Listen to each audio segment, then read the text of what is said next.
Have you been involved in the investigation from the beginning? Please, don't be stupid here. Yep, nobody knows more about the thief than me, pal. It's true, I'm a Zaviri, author of on Thieves. An author? He's written books about thieves? I think he probably meant to say authority. The fact that this guy can slip through even my fingers shows how good he is, pal. Not really. It's easy when those fingers happen to be butterfingers. So nobody knows more about the thief than you, huh? You got it, pal, except maybe for the thief's mom, that is. But isn't there someone who knows even more about him than the police? You don't mean Detective Zaviri, do you? Who is this person, Zaviri? He sounds German. Zavari. His name is, look at me, sir. I guess I shouldn't have made up such a silly name for him. What the heck? I guess he's not all that famous after all. Anyway, it's true that he did manage to retrieve the last item that the thief stole. Oh, I see. It seems you're not the expert you claim to be. Looks like the thief is playing with me even now.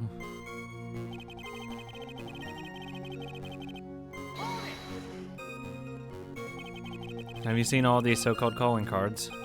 Of course I have, except the person in charge of the treasure exhibit never brought this card to police. So I didn't see this one until after the crime occurred. That's because Detective Atmay stopped Miss Andrews from taking it to the police. Was the calling card that Lordly Taylor received authentic? Well, all the cards have one common identifying feature, but we're not releasing that information to the general public. But you're absolutely certain this card is real. Gumshoe can't say it out loud, but I bet he's thinking about Master Mask emblem.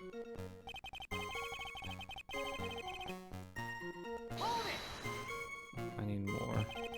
His fifth heist, and your fifth screw-up, huh? Objection, pal.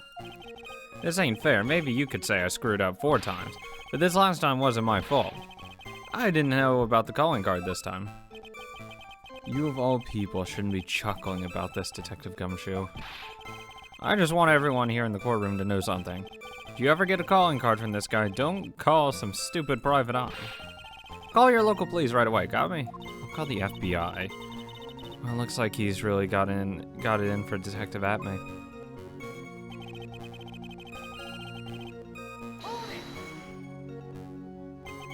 Art pieces, like what, for example? Yeah, but this thing was valued at $0.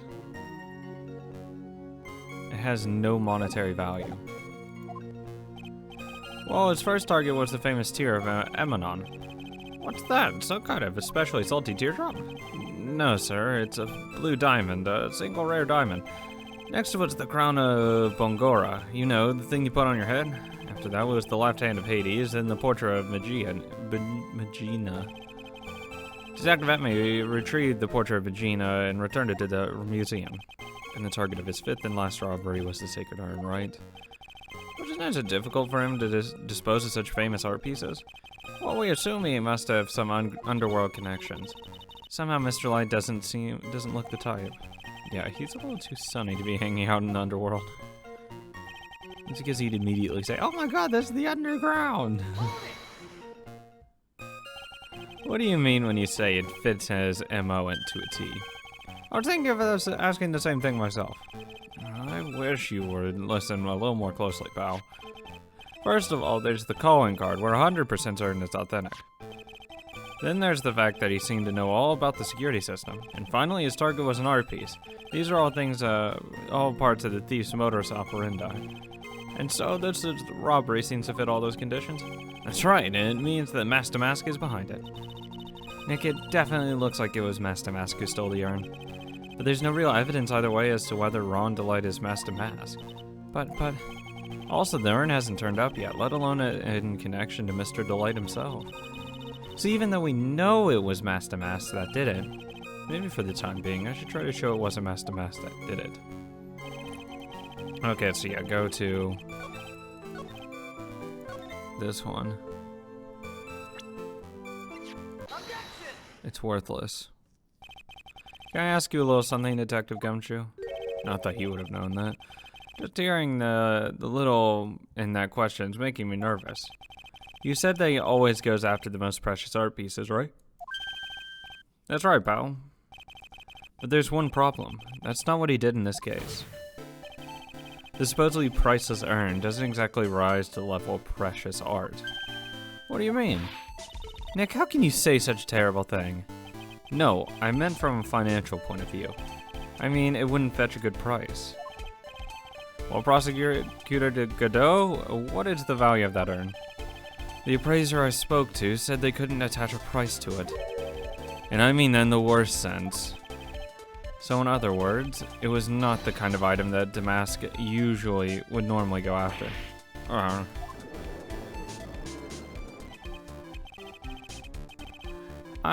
If I understand you correctly, Mr. Wright,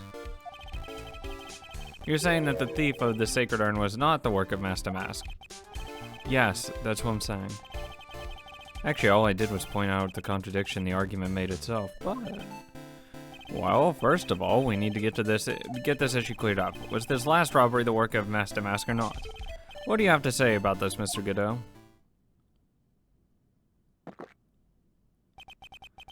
This coffee here, it's my own special blend.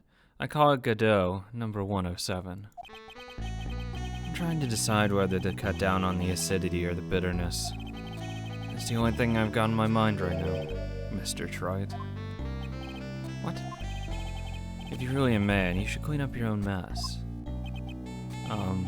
Sorry, I don't get what you mean. You're saying it wasn't Master Mask that stole the urn. It must be someone imitating Master Mask's methods. A fake. A fake Damask? Fake Damask? That sounds so ridiculous, but I like it. Now, before I decide on my coffee, I believe some proof is in order, Mr. Trite. Proof that the person who appeared at Lordly Taylor that night was actually a fake. Okay. Though I don't approve of Mr. Godot's behavior, his point is valid. Mr. Wright, we're waiting. Looks like I'm going to have to prove it.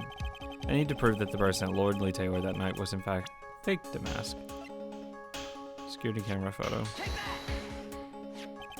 The proof is right here.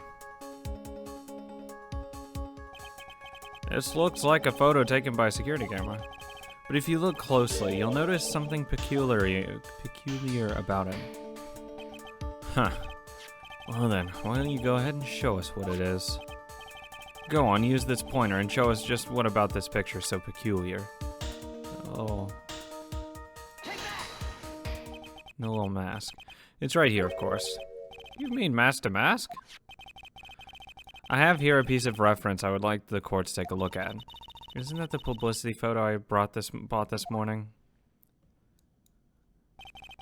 The problem I have with the security camera photo is the brooch on Damask's chest. A breach? Here, bailiff, get my steed. We need to retreat at once. A brooch, Your Honor. It's a sort of clasp for holding one's cape on.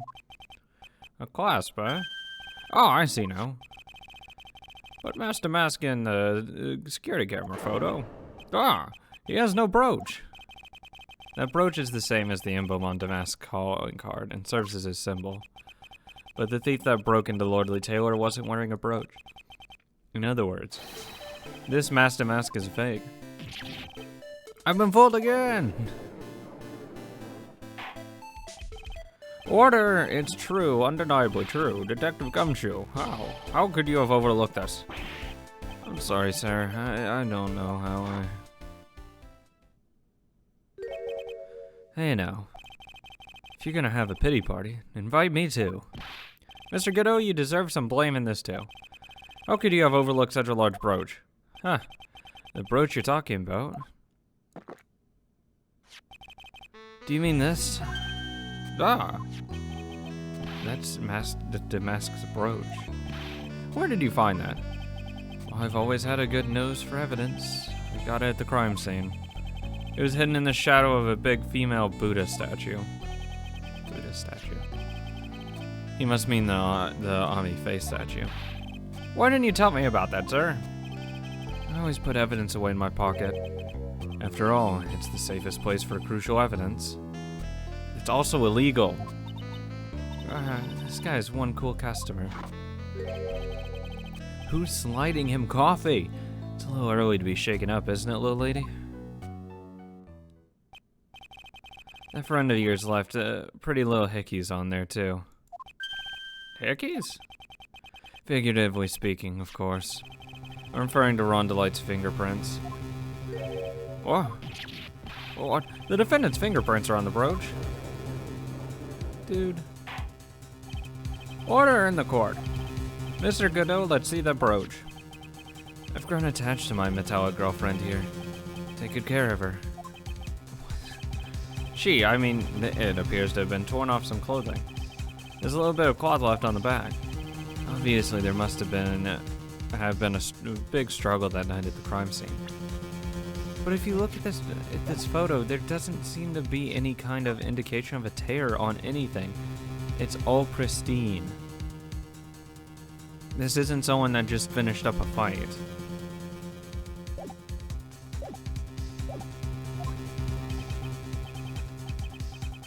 Oh, Phoenix, we have a problem. You mess with Godot, and you get burned. Splashes coffee on him. He's been playing me like a violin. Well, Judge, I'm about ready to call my next witness. Nah, you're done with me. But I haven't proved anything yet. You've proven your own incompetence, and that's good enough. That doesn't sound good at all. Bailiff, bring in the next witness to the courtroom. Finally, time for the ace detective to make his appearance. Huh?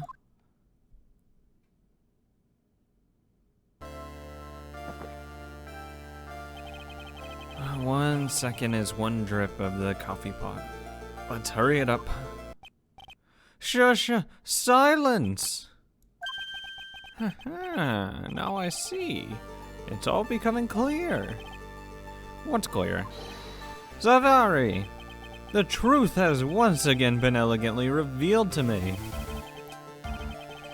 What we have here is a judge and a prosecutor. Coffee maniac at that. Am I correct? Well, yes, that's right. Not bad. Not bad at all. You're the first person that's ever been able to penetrate my secret veil. Are you fucking kidding me? Well, sir, prosecutor, let me introduce myself. My name is Look At Me Ace, detective and rising star illuminating the heavens. Boy, these two make a perfect pair. They'd either be best friends or they'd tear each other's heads off. I've heard that you were on the night of the crime. You were all alone on security details. You have heard correct. My specially made monocle is worth more than 100 Detective Gumshoes.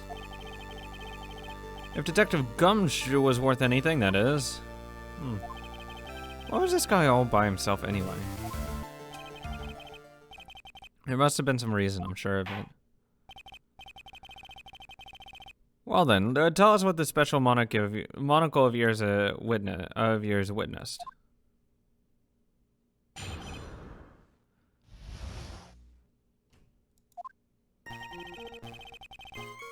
It was approximately 1 in the morning, just after the day changed. That's when my nemesis, the famous Master Mess, dancingly descended upon me. Just as I began to turn, the coward struck a fierce blow upon my noble head. Darkness swallowed me before I could land a single strike. When I awoke, he was gone. 30 minutes later, I used an emergency phone to notify the police.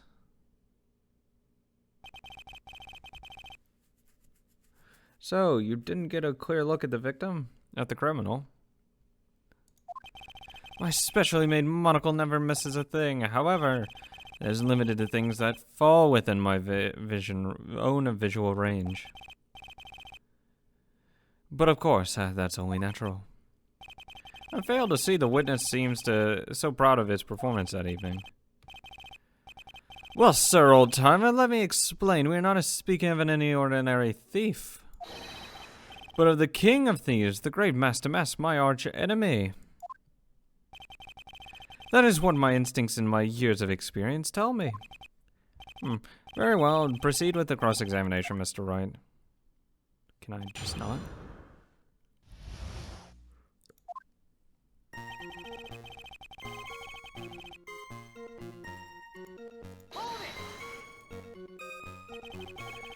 So, that would be 1 o'clock on the morning of the 12th, correct? That's an impressive deduction, sir lawyer. You were on security duty that night. Where exactly were you at that time? A penetrating question. I was in the basement warehouse near the computer. Near the computer, huh? So, then you weren't trying to remain hidden, I take it? Up to this point, I've tried to remain concealed while waiting for the thief. Yeah, he said the same thing yesterday, too. Gumshoe also said that he never saw him at the crime scene. Precisely, that's precisely why I chose not to hide last night. I knew that by concealing myself, I would be putting pressure on the thief. Looks like the thief was the one applying pressure. On your pigeony head, that is. In any case, that's when my nemesis appeared. Dancingly descended. From what exactly? Well, from the entrance, I suppose. Where else? So in actuality, he neither danced nor descended. Somebody, please save me. So, how is it that you didn't notice the thief? My eyes were looking for the thief's shadow while my eyes listened for his footfalls. So even so, the dastardly criminal managed to sneak up on me. It can only be due to his subtly camouflaged cape and soft-soled shoes. I hereby dub you Ace Dunce.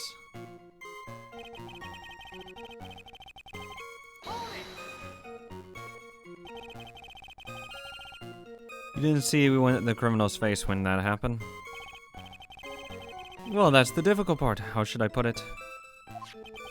I saw his mask, and that's all I can recall. That's not very solid as far as testimony goes. However, fortunately, I had my third monocle, the security camera, at the ready. It captured his image perfectly. This should be sufficient, I believe. Well, as long as this photo is authentic, I don't see a problem here. Well, Mr. Godot, do you have any problem with the photo? Good. Then let's continue with the testimony.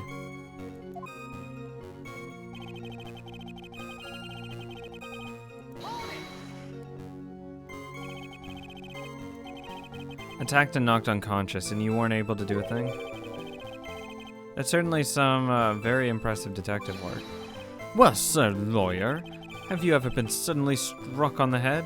Yeah, actually, yes. Huh?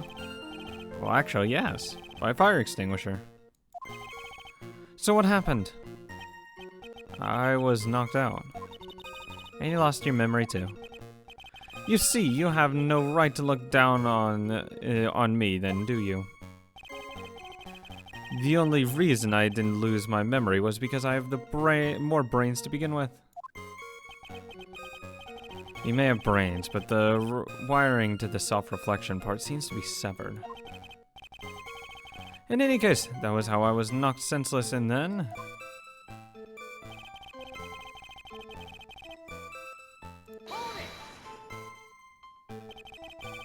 About this 30 minutes. My silver cord was loosened and my soul fled to the golden halls of Elysium. As usual, I have no idea what this guy's saying. I think he's saying that he was out cold. So what happened during those 30 minutes? No one can say, Your Honor, that span of time has truly vanished into the ether. Just what is going on about? What is he going on about? There's something suspicious about Detective Abney. How could he not have noticed when the thief came in? Also, he says he was knocked unconscious before he could fight back. But that can't be true, it contradicts the evidence. Which piece? The real question is, why would he tell such an obvious lie?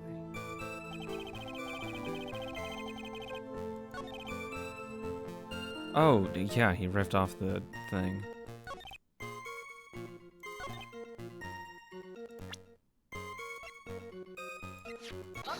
Yeah, the brooch. That's an indication of a fight. Mr. Atme. Can you take a look at this with that special monocle of yours? Ah, this belongs to the criminal mastermind, my arch nemesis, Master Mask. It is in point of fact of Master Mask's brooch. It was found on the floor of the basement warehouse. I wonder how that happened. Huh, elementary, my dear lawyer. Obviously, it wasn't glued on well enough.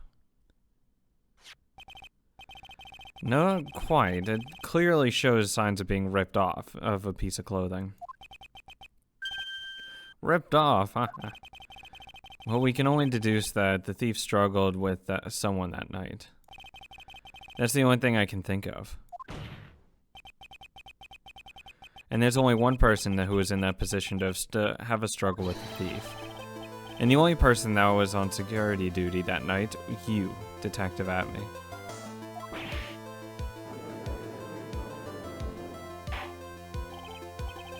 Detective Atme, you must have fought with the thief that night. So why did you tell a lie in your testimony to the court? Witness, giving false testimony is a serious crime. No, wait just a moment, sir, old-timer. Don't talk to me like I'm living in a nursing home. I just remembered, Your Honor. I was just confused about having been dealing with so many cases lately. The true measure of a man is the amount of work he does. That's what I always say. Nick, you can only handle one case at a time, isn't that right? You talk too much. Witness, you are now saying that you and the thief fought. Hold on, that's quite enough, Your Honor. Excuse me? Save the big questions for the testimony. That's one of my rules. Indeed, I understand. I, Luke Atme, agree completely. Of course you do. The fight with the thief. Indeed, it's true that I looked away from the door for a brief moment. However, Luke Atme cannot be so easily discombobulated. Unfortunately, the thief grabbed a weapon from the side and rendered me senseless. A true gentleman fights only with his own fist, but they were not enough. His fist blow struck true, bam, and that's what all she wrote. Wasn't a fist. So in the end, you did catch a glimpse of Master Mask. Correct. It was during his third crime they struck me from behind. It seems that my memory has become a tad jumbled, as so to speak. Oh, that's certainly understandable. I myself have always get confused about which testimony goes with which case. Judge, that can't be good.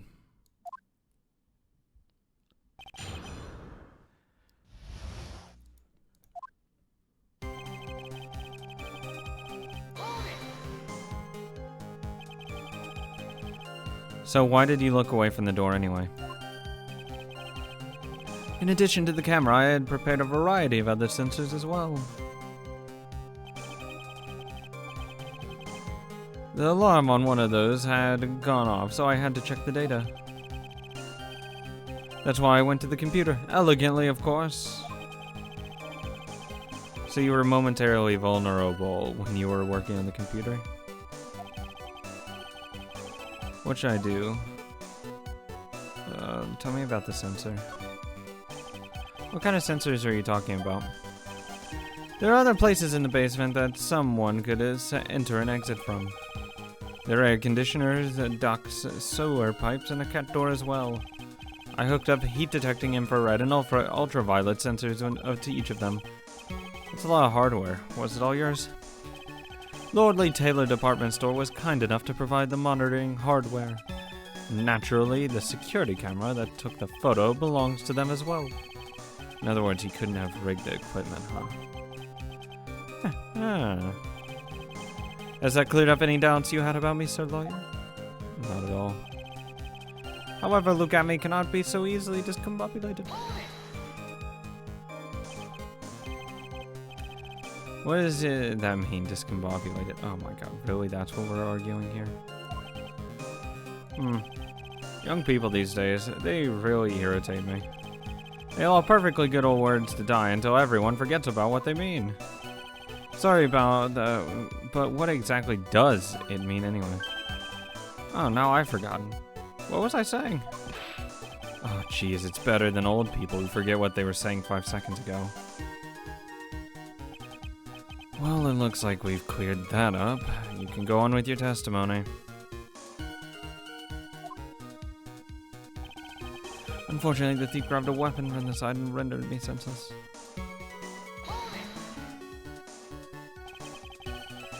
What do you mean by weapon from the side?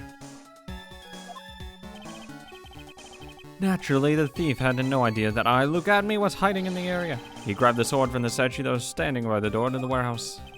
Sword? You mean the sword that was all twisted like a tree branch? Correct. Unfortunately for me, the blade was not sharp. Fortunately for me. Unfortunately for me. Because so he is talking about the Shishito. So the thief armed himself with the sword, and what about yourself, witness?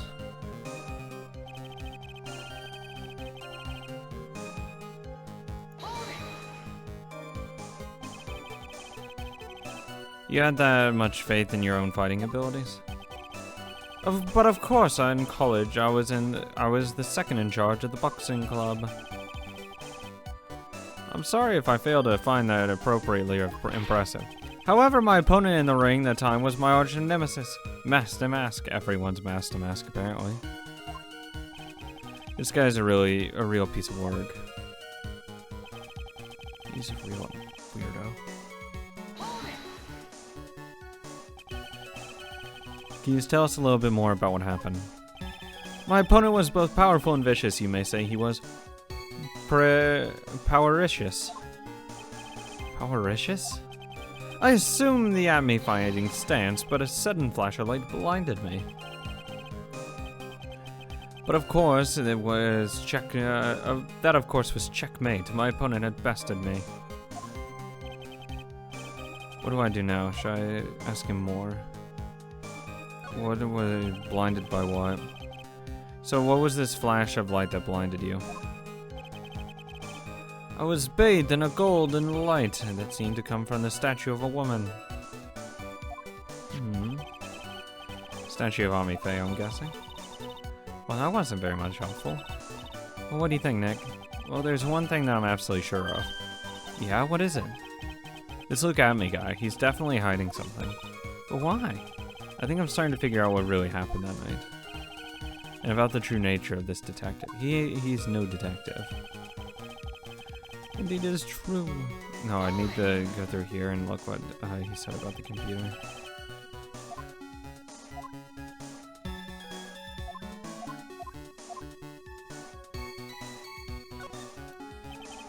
So did that computer belong to Lordly Taylor as well? Correct, well except for the program that manages the data. That was specially designed by me, Look at Me.